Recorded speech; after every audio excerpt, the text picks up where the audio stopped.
Episode 5 এর শুরুতেই আমরা দেখতে পাই এখানে খাংতেমু কোনো কথা না বলে ফোনটাকে কাট করে দেয় এবং সে তাদের রেস্টুরেন্টের গেটের সামনে এই ওয়ালেটটা রেখে এখান থেকে চলে যায়। আমরা দেখতে পাই এই ওয়ালেটটা পায় হচ্ছে সিনহারির ভাই এবং সে এসে সিনহারিকে দেয় এবং বলে নিজের জিনিসপত্রগুলো তুই এখনো গুছিয়ে রাখতে পারিস না। খাংতেমুকে দেখতে পাই সে তার বাসায় চলে যায় এবং সে গিয়ে ল্যাপটপটা খুলে এবং সেখানে গিয়ে তার এমপ্লয়ীদের সকল লিস্ট ঘেটে দেখতে পাই যে সিনহারিকে যে সে ভাবছে গুমহি আর সিনহারি একজন, এটা আসলেও সত্যি। তখন খাংতেমু বলে আমার সঙ্গে এত বড় ধোঁকা, দেখো সিনহারি এখন আমি তোমার কি করি, সিনহারি আমি তোমাকে ছাড়বো না। সিনটা অনেক বেশি ফানি ছিল। আমরা দেখতে পাই পরের দিন সকালে হচ্ছে খাংতেমু সিনহারিকে একটা রেস্টুরেন্টে ডাকে। তখন সিনহারি সেখানে গিয়ে বলে যে আপনি আমাকে ডেকেছেন, কোনো আর্জেন্ট কোনো কাজ আছে? খাংতেমু বলে যে না, একটা দরকার ছিল। সে এখানে তার পার্সোনাল ব্যাপারে জিজ্ঞেস করতে থাকে। সে বলে যে তুমি কোন অফিসের এমপ্লয়ি? পরে সে বলে যে আমাদের অফিস ছোট একটা অফিস, অনেক বেশি ছোট। খাংতেমু জিজ্ঞেস করে যে তোমার কোম্পানি কি বানায়? সিনহারি বলে যে আমার কোম্পানি বানায় হচ্ছে এরকম ছোট ছোট ফ্লাওয়ার বা সিরামিক্স টাইপের জিনিস বানায়। এসব কথা বলে সে বলে যে কেন আপনি এই কথা জিজ্ঞেস করছেন কেন? খাংতেমু বলে যে না, এমনি জিজ্ঞাসা করছেন। এরপরে তারা দুইজন নিজেদের উদ্দেশ্যে বের হয়ে যায়।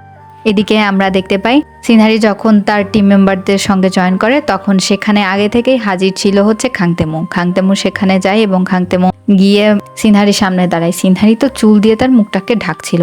তখন সে সিনহারির সামনে গিয়ে বলে যে আপনি যে ডিশটা আমাদেরকে দিয়েছিলেন সেলসের জন্য, সেই ডিশটাতে আমি কিছু পরিবর্তন আনতে চাই, তাই রান্নাতে লেগে পড়ুন। আমরা দেখতে পাই সিনহারি তার ডাম্পলিংয়ে নানা ধরনের পরিবর্তন আনছিল এবং একের পর এক নিয়ে গিয়ে দেখাচ্ছিল হচ্ছে খাংতেমুকে। খাংতেমু একবার এক একটা জিনিস মুখে দিচ্ছিল এবং আবারও সে বলছিল আবারও এই কাজটা করে আনো, আবারও এই কাজটা করে আনো, আবারও এই কাজটা করে আনো। লাস্ট পর্যায়ে আমরা দেখতে পাই খাংতেমু তো ডাম্পলিংগুলোকে মুখেও দেয় না, জাস্ট সিনহারি সামনে এনে ধরে এবং খাংতেমু বলে হয়নি, আবারও চেষ্টা করে আনো। এবং এভাবে চলতেই থাকে অনেকবার। 2-3 দিন ধরে বেচারি সিনহারিকে খাংতেমু এভাবেই জ্বালায়। এদিকে আমরা দেখতে পাই গ্র্যান্ডপা হচ্ছে অফিসে আসে, লাঞ্চ করছিল তাদের ক্যান্টিনে বসে। তখন সেখানে চলে আসে সিনহারি, আর সিনহারির সঙ্গে আজকে ছিল হচ্ছে মিনিউ। মিনিউ মূলত তার সে কোলাবোরেশনের কাজে আবার অফিসে আসছিল। এখানে সে সিনহারিকে খেতে বসতে বলে। সিনহারি বলে যে মিনিউ আজকে আমার ক্যান্টিনে খেতে ইচ্ছা করছে না, চলো বাইরে থেকে কিছু খেয়ে আসি, কারণ সে এখানে খাংতেমুকে দেখে এখান থেকে চলে যেতে চাইছিল। খাংতেমু এই জিনিসটা লক্ষ্য করে।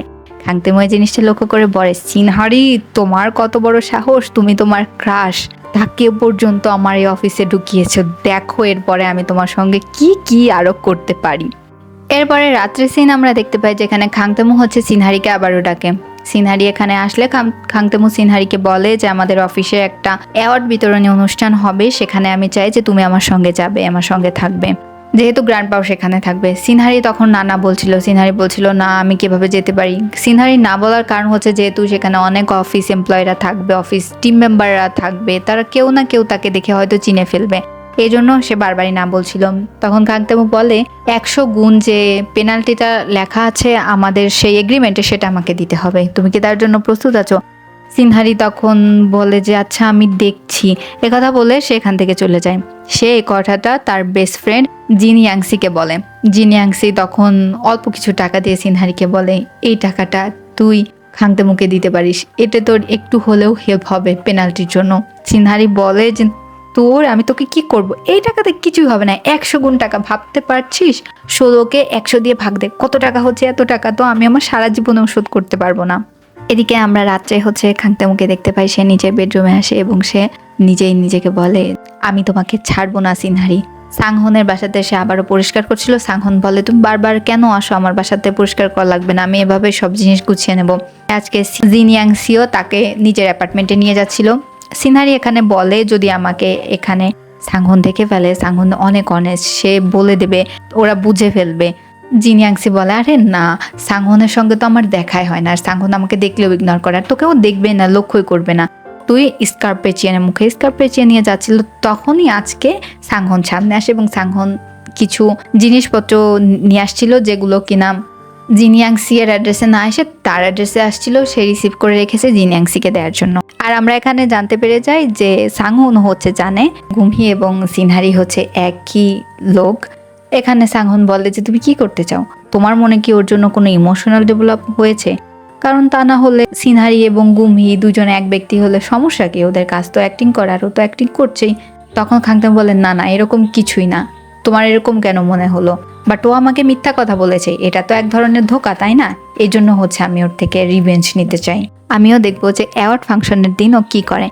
এদিকে আমরা দেখতে পাই হচ্ছে ওই যে নেইবারটা ল্যাম্প দিয়েছিল জিন ইয়াংসিকে, ওই ল্যাম্পটাতে মূলত একটা হিডেন ক্যামেরা লুকানো ছিল। পরদিন সকালে সিনহারি যখন অফিসে যায় তখন ওর কাছে একটা লেটার আসে, বেস্ট এমপ্লয়ির অ্যাওয়ার্ডটা হচ্ছে এবার সিনহারি পেয়েছে। আর সিনহারি তো অনেক বেশি খুশি হয়ে যায়, কিন্তু পরবর্তীতে সিনহারির মনে পড়ে যে খাংতেমু তো তাকে আবার অফিসে ইনভাইট করেছে অ্যাজ এ তার গার্লফ্রেন্ড আসার জন্য, তাহলে সিনহারি এবং গুমহি দুই ক্যারেক্টার একই মানুষ, এই একই মানুষ দুই জায়গাতে কিভাবে থাকবে। পরে গিয়ে অনেক বেশি ঘাবড়ে যায়, কি করবে সে ভাবতে থাকে। একবার দৌড়ে গিয়ে সে গুমহির গেট আপ নিচ্ছে এবং সে খাংতেমুয়ের সঙ্গে ঘুরে বেড়াচ্ছে, আবার দৌড়ে গিয়ে সে হচ্ছে সিনহারির গেট আপ নিচ্ছে, সে গিয়ে অ্যাওয়ার্ড কালেক্ট করছে খাংতেমুয়ের কাছ থেকে, তার মাথা পুরো ঘুরতে থাকে।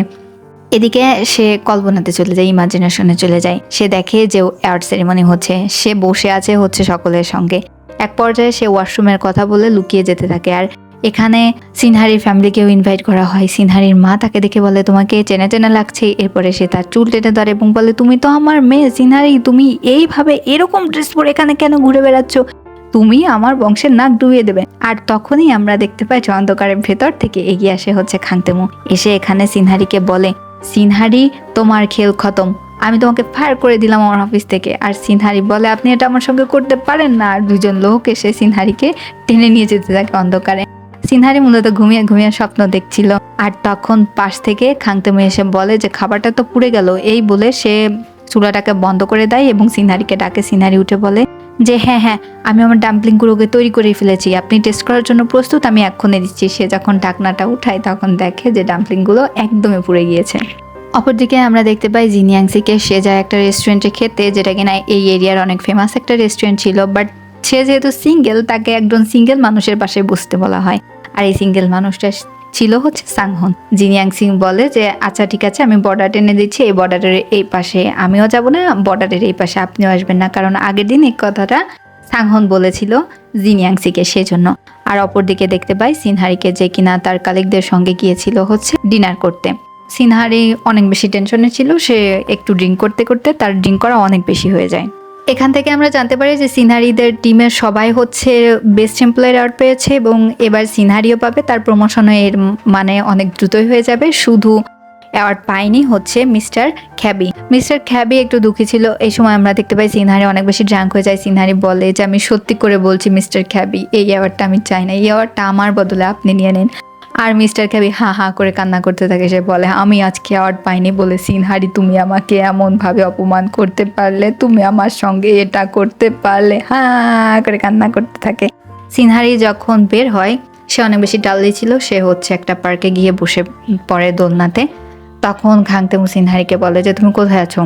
তখন সিনহারি বলে যে আমি যেখানেই থাকি তাতে আপনার কি, আমার জীবনটা পুরো ছান্ড হয়ে গিয়েছে, আমার জীবনটা পুরো তেজপাতা হয়ে গিয়েছে, আপনাকে আমি আর কি বলবো, এই কথা বলে সে কান্না করতে থাকে। তখন সেখানে পাশে দুইজন ছেলে স্মোক করছিল। সিনহারি বলে এই এটা বাচ্চাদের পার্ক, এখানে স্মোক করো না, এই কথা বলে সে ওদেরকে তাড়াতে গিয়ে ও নিজেই হোঁচট খেয়ে পড়ে যায়।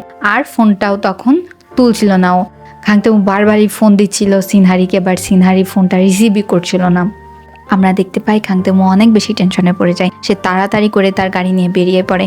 সিনহারির বাসার আশেপাশে যে জায়গাগুলো আছে সেগুলো সে ঘুরে ঘুরে দেখতে থাকে। এক পর্যায়ে সে সিনহারিকে পার্কে পায় এবং তখন খাংতেমু গিয়ে সিনহারিকে তুলে এবং বলে সিনহারি তোমার কি হয়েছে, উঠে বসো, তুমি তো নিজেকে সামলাতেই পারছো না। আচ্ছা ঠিক আছে, তোমার কোনো সমস্যা হলে সেটা তুমি আমাকে বলো। এখানে সিনহারি খাংতেমুর মুখ চেপে বলে আমি জানি তুমি সত্যি না, তুমি আবারও আমার কল্পনাতে আসছো, কল্পনাতে কোনো কথা বললে সত্যি সত্যি তো তুমি জানবে না তাই না? তুমি কি জানো যে গুমহি আর সিনহারি একজন? আমি তোমার অফিসের সেই এমপ্লয়ি যে কিনা গুমহি হয়ে তোমার সঙ্গে ফেক ডেটে যাচ্ছি। এটা আমি তোমাকে কিভাবে বলবো? আমি যদি তোমাকে এই কথাটা বলে দেই তুমি নিশ্চয়ই রাগ করবে এবং আমাকে 100 গুণ পেনাল্টি দিতে হবে। আমি এখন কি করবো? এই কথা বলে ও খাংতেমুকে জড়িয়ে ধরে কান্না করতে থাকে। পাশ থেকে এক পর্যায়ে সিনহারির ভাই হচ্ছে তাকে ডাকতে ডাকতে আসে, সিনহারি তুমি কি এখানে আছো? তোমার অফিস কালিগরা বললো তোমাকে নাকি তারা এখানে ছেড়ে দিয়ে গিয়েছে। আমরা দেখতে পাই খাংতেমু লুকিয়ে পড়ে এবং সিনহারির ভাই এসে তাকে তুলে নিয়ে এখান থেকে যেতে থাকে। ওই দিন রাত্রে হচ্ছে খাংতেমুর মনে হয় যে সে সিনহারিকে আর জ্বালাবে না। পরদিন সকালে সিনহারি ঘুম থেকে ওঠার আগেই খাংতেমুয়ের ফোনে তার ঘুম ভাঙে এবং খাংতেমু তখন সিনহারিকে বলে যে আমি তোমাকে ফায়ার করছি। সিনহারি বলে ফায়ার করছেন মানে? বলে যে আজকে থেকে তোমাকে আর গুমহি হয়ে আমার সঙ্গে ফেক ডেটে যেতে হবে না, তুমি আজ থেকে মুক্ত, আর আমি এগ্রিমেন্টটাও এখানেই শেষ করছি। সিনহারি প্রথমে অনেক বেশি শকড হয়ে যায়, তারপরে আবার সিনহারি অনেক বেশি খুশি হয়ে যায় যে তার মানে তো সে অ্যাওয়ার্ড সেরিমনিতেও যেতে পারবে আর তার আর কোনো টেনশনই থাকলো না। এই দিন অফিসে আসার পর থেকে সিনহারি অনেক বেশি হ্যাপি ছিল এবং এখানে হচ্ছে তার বস তাকে বলে যে তাকে আর ডাম্পলিং বানাতে হবে না, তারা তার পুরনো ডাম্পলিংয়ের টেস্টটাই ব্যবহার করছে। এদিকে আমরা খাংতেমুকে দেখতে পাই, সে ওই দিন অফিসে আসার পরেই একটা ফ্লাইট ধরে সাংহনের সঙ্গে অন্য একটা দেশে চাই একটা ডিল করতে। মূলত সে সিনহারি থেকে একটু দূরে যেতে চাইছিল। এখানে সাংহন তাকে জিজ্ঞেস করে যে তার মনে কি সিনহারির জন্য কোনো ইমোশন বিল্ড আপ হয়েছে নাকি। সাংহন বলে যে এরকম কিছুই না, যেহেতু আমি এতদিন ওর সঙ্গে ফেক ডেটে গিয়েছি, তো একজন মানুষের প্রতি একজন মানুষের একটা ছোটোখাটো মিনিমাম সফট কর্নার তৈরি হয়, এরকমই কিছুদিন ওর থেকে দূরে থাকলে সব কিছু ঠিক হয়ে যাবে। বাট ও এখানে কাজ করতে এসে সব জায়গাতেই শুধুমাত্র সিনহারিকেই দেখছিল, নিজেও বুঝতে পারছিল না যে ওর কি হচ্ছে। কিন্তু বেচারা অনেক বেশি ইন্টেলিজেন্ট ছিল, অনেক দ্রুতই বুঝে যায় যে ও সিনহারিকে পছন্দ করা শুরু করছে। সিনহারির কাছে হচ্ছে গ্র্যান্ডপা ফোন করে এবং বলে সিনগুমহি, তোমার সঙ্গে অনেকদিন কথা বলা হয় না, তুমি আসো না আমাদের বাসাতে একদিন ডিনারে। তখন সিনহারি কিভাবে না বলবে, গ্র্যান্ডপাকে সকল সত্যিটা বলতেও পারছে না, তখন সিনহারি হ্যাঁ বলে দেয়। আমরা দেখতে পাই সিনহারি এর পরেই হচ্ছে খাংতেমুকে কল দেয়, বাট খাংতেমু প্রথমবারে তার কলটা রিসিভ করে না। জিনিয়াংসিকে দেখতে পাই, জিনিয়াংসি হচ্ছে ফ্রেশ হয়ে ওয়াশরুম থেকে বের হয়ে সাংহনের রুমে কান করে যে সাংহন কি করছে সেটা শোনার জন্য। এক পর্যায়ে তার হাতের গুতা লেগে সেই ল্যাম্পটা পড়ে যায়, যে ল্যাম্পটা কিনা তার নেইবার গিফট করেছিল তাকে, এবং সেটা পড়ে ভেঙে গেলে সে সেটা পরিষ্কার করতে গিয়ে দেখে যে এর মাঝে তো একটা হিডেন ক্যামেরা লুকানো রয়েছে। আর তখন জিনিয়াংসি তো আকাশ থেকে পড়ে, সে তাড়াতাড়ি শপিং ব্যাগে এটাকে ভরে পুলিশের উদ্দেশ্যে যেতে থাকে। তখন এই নেইবারটা তার রুমে বসে ল্যাপটপে এই জিনিসগুলো দেখছিল। এই নেইবারটা তখন সে লিফট থেকে নামার পরে তার কাছে চলে আসে এবং বলে আপনি কোথায় যাচ্ছেন। তখন জিনিয়াংসি বলে যে আমি একটু কাজে বের হচ্ছি। তখন বলে যে আপনার হাতে এটা কি। এই কথা বললে সে শপিং ব্যাগটা টান দিয়ে নিয়ে নেয় এবং জিনিয়াংসিকে ধাক্কা দিয়ে ফেলে দেয়। ও এই ব্যাগটা নিয়ে দৌড়ে চলে যেতে থাকে। তখনই সেখানে চলে আসে সাংহনকে জিনিয়াংসি বলে যে ওই ব্যাগটাতে অনেক ক্যামেরা লুকানো আছে, তুমি ওই ব্যাগটা গিয়ে ধরো, ওই লোকটাকে গিয়ে ধরো, ওখানে আমার কিছু গোপন ভিডিও আছে।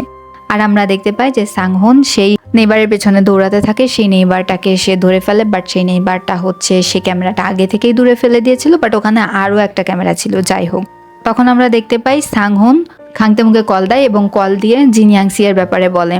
এদিকে আমরা সিনহারিকে দেখতে পাই, সে হচ্ছে খাংতেমুদের বাসায় আসে। বাসার বাইরে থেকেই হচ্ছে খাংতেমুয়ের সঙ্গে সিনহারি দেখা হয়ে যায়। তখন খাংতেমু সিনহারিকে জিজ্ঞেস করে তুমি কি জানো না যে তোমার বেস্ট ফ্রেন্ডের সঙ্গে কি হয়েছে, জিনিয়াংসি এখন কি অবস্থায় আছে। তখন সিনহারি বলে না তো, জিনিয়াংসি এর কি হয়েছে জিনিয়াংসি এর। তখন খাংতেমু বলে যে তুমি আমার সঙ্গে চলো, ও এখন পুলিশ স্টেশনে রয়েছে। আর এখানেই 5th এপিসোডটা শেষ হয়ে যায়। ভিডিওটা ভালো লাগলে সাথেই থাকবেন।